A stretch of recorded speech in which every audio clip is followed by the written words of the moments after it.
I want to welcome you back to Black Site.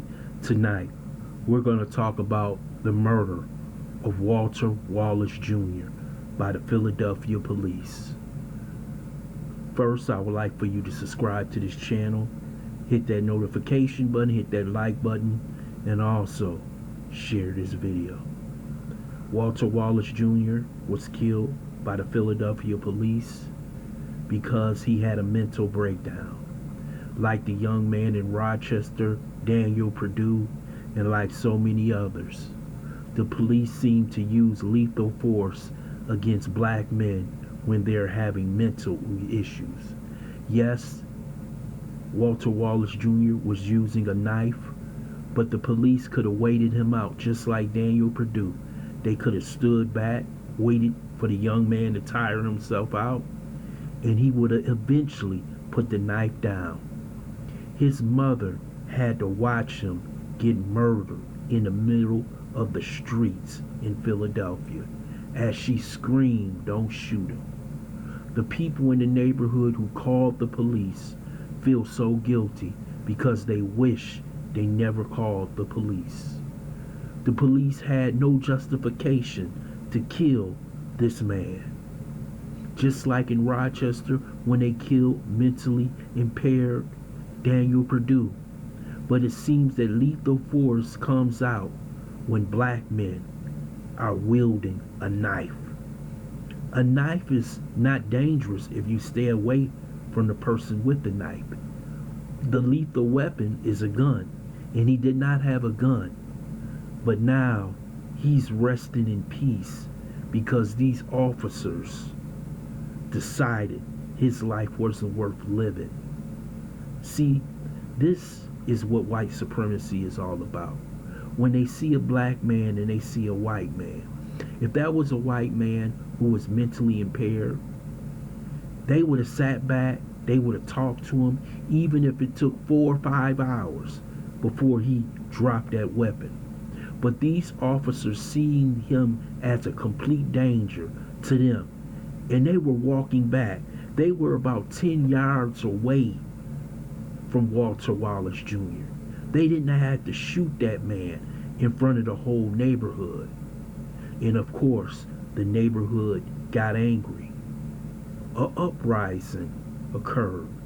Yes, people attacked the police. 30 were injured. They rioted through the neighborhood. Yes, they looted businesses. But they are extremely mad at another innocent young black man murdered in the streets by the police when he didn't have to do it. Yes, he had an arm. Yes, he had a knife. But that knife can only strike you if you're close to him. All you had to do was call backup and call in a counselor. I know the police have someone on staff who taught hostages and other people to put their weapons down. They could have did this. They had nothing else to do but to use lethal force on this man.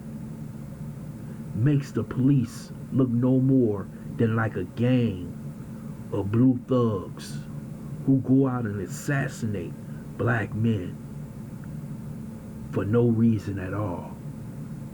See, if that was a young white boy, same age as Walter Wallace Jr., they would have talked to him. They would have brought his family out. And they would have sat there until that man gave up that knife.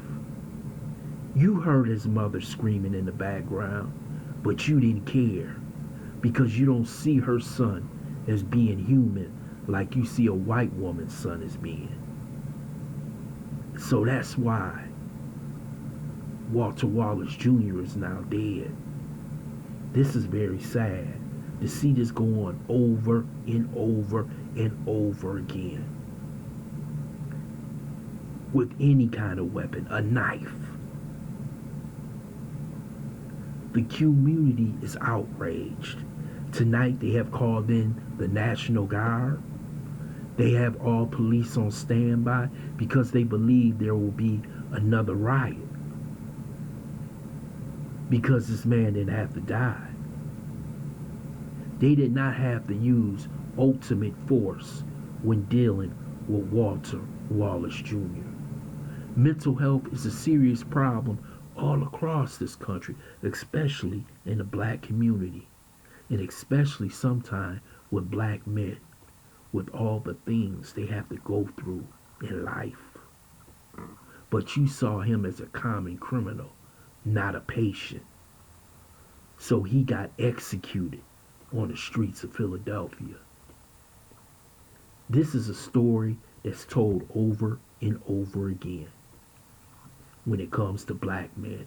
Always seen as a threat, never seen as a patient that has a problem, that needs help. You know, I consider this like the crack epidemic and the opioid epidemic. When we had the crack epidemic, what did they do? They put hundreds of thousands of men in jail because they were black. The opioid epidemic was white. And what did they do? They gave them treatment, counseling. They gave them what we would call drug court so they wouldn't have to go spend time in prison. And this is how the difference in how they treat black men and white men in America. Walter's life wasn't valuable, but Jimmy Joe's life is. And that's how it is in America. Now we have to be careful when we call the police. Because when we call the police, it may not them being coming to a rescue.